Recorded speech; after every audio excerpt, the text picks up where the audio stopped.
आपका पहला सवाल, दुनिया के किस देश के लोग मीठी चाय नहीं पीते हैं? आपका ऑप्शन है ए चीन, बी रूस, सी स्पेन, डी अमेरिका। आपका समय शुरू हुआ अब।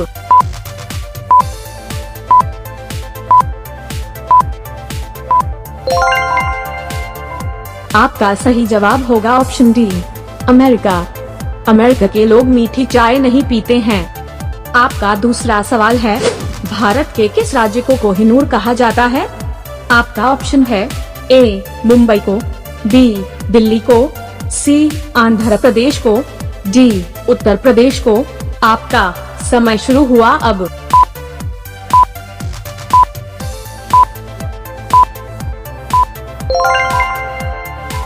आपका सही जवाब होगा ऑप्शन सी आंध्र प्रदेश को। आंध्र प्रदेश में मौजूद गोलकुंडा खदान से ही कोहिनूर हीरा निकला था। आपका तीसरा सवाल, कौन सी सब्जी महीनों तक खराब नहीं होती है?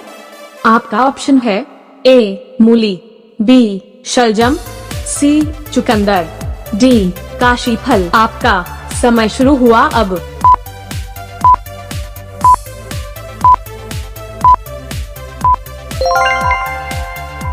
आपका सही जवाब है ऑप्शन डी काशी फल। दरअसल काशी फल वो सब्जी है जो महीनों तक खराब नहीं होती है। आपका चौथा सवाल है, दुनिया की सबसे मीठी भाषा कौन सी है? आपका ऑप्शन है ए हिंदी, बी अंग्रेजी, सी बंगाली, डी तमिल। आपका समय शुरू हुआ अब।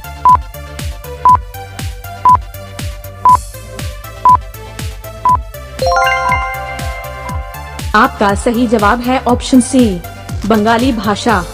यूनेस्को सर्वेक्षण के अनुसार बंगाली को दुनिया की सबसे मीठी भाषा का मान्यता मिली है। आपका पांचवा सवाल, किस जानवर का दूध पीते ही इंसान बेहोश हो जाता है? आपका ऑप्शन है ए बाघ का, बी ऊंट का, सी कुत्ते का, डी हथिनी का। आपका समय शुरू हुआ अब।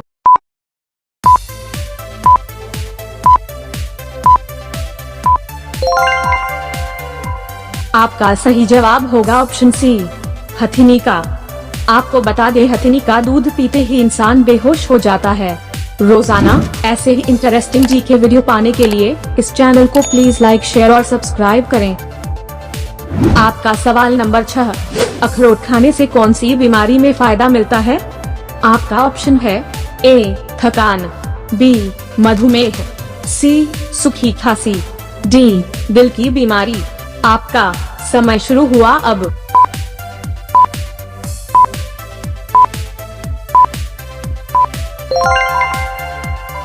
आपका सही जवाब होगा ऑप्शन डी दिल की बीमारी।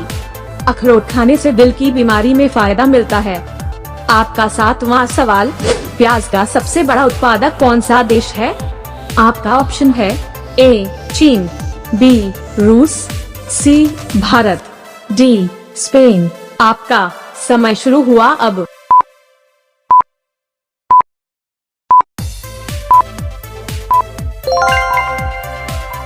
आपका सही जवाब होगा ऑप्शन ए चीन।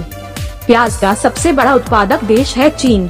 आपका 8वां सवाल है, भारत की सबसे ऊंची इमारत का नाम क्या है? आपका ऑप्शन है A the park, B world view, C world one, D the 42। आपका समय शुरू हुआ अब।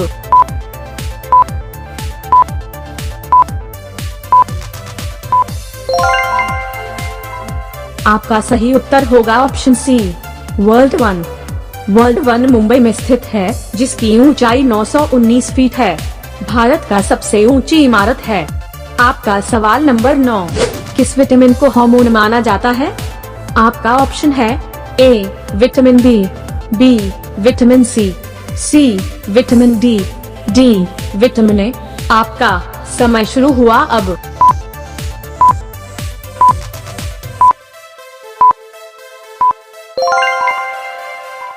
आपका सही जवाब होगा ऑप्शन सी विटामिन बी को हार्मोन माना जाता है। आपका 10वां सवाल है, वीरता के लिए भारत के सर्वोच्च नागरिक पुरस्कार का नाम क्या है? आपका ऑप्शन है ए वीर चक्र, बी परमवीर चक्र, सी महावीर चक्र, डी अशोक चक्र। आपका समय शुरू हुआ अब।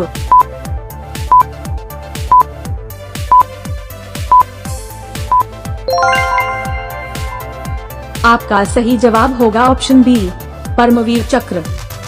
रोजाना ऐसे ही इंटरेस्टिंग जीके वीडियो पाने के लिए इस चैनल को प्लीज लाइक, शेयर और सब्सक्राइब करें। आपका सवाल नंबर 11, भारत में प्रथम लोहा एवं इस्पात उद्योग कहाँ स्थापित किया गया था? आपका ऑप्शन है ए कुल्टी में, बी बर्नपुर में, सी हीरापुर में, डी जमशेदपुर में। आपका समय शुरू हुआ अब।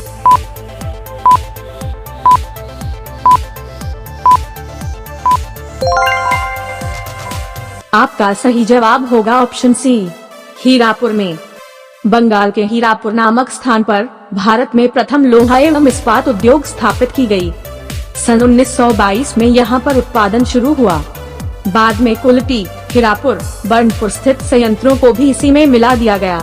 आपका सवाल नंबर 12, अंतरिक्ष में भेजे गए भारत के पहले उपग्रह का नाम क्या है?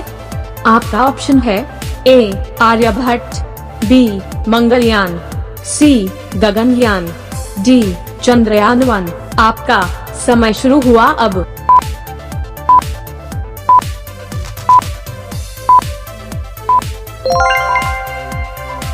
आपका सही जवाब होगा ऑप्शन ए आर्यभट्ट। महान भारतीय खगोल शास्त्री के नाम पर नामित भारत का पहला उपग्रह आर्यभट्ट है।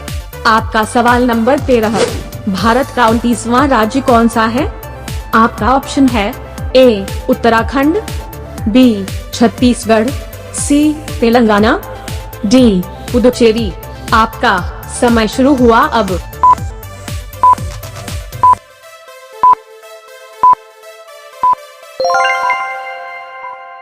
आपका सही उत्तर होगा ऑप्शन सी तेलंगाना। भारत का 29वां राज्य तेलंगाना है। आंध्र प्रदेश पुनर्गठन अधिनियम बिल संसद में 2014 पास किया गया। इस बिल के तहत वर्ष 2014 में तेलंगाना भारत का 29वां राज्य बना। आपका सवाल नंबर 14, भारत की सबसे लंबी ट्रेन कौन सी है?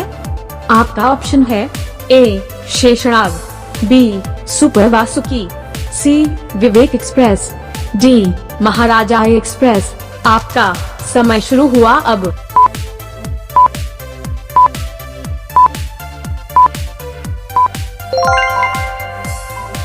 आपका सही जवाब होगा ऑप्शन बी सुपर वासुकी।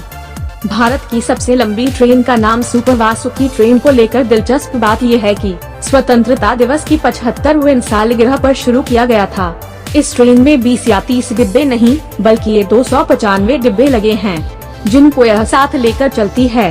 हैरानी की बात यह है कि यह ट्रेन करीबन 3.5 किलोमीटर लंबी है।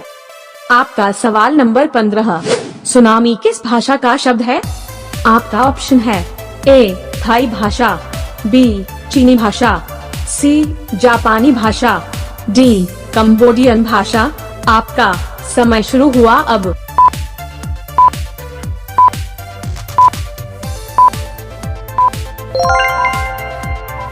आपका सही जवाब होगा ऑप्शन सी जापानी भाषा।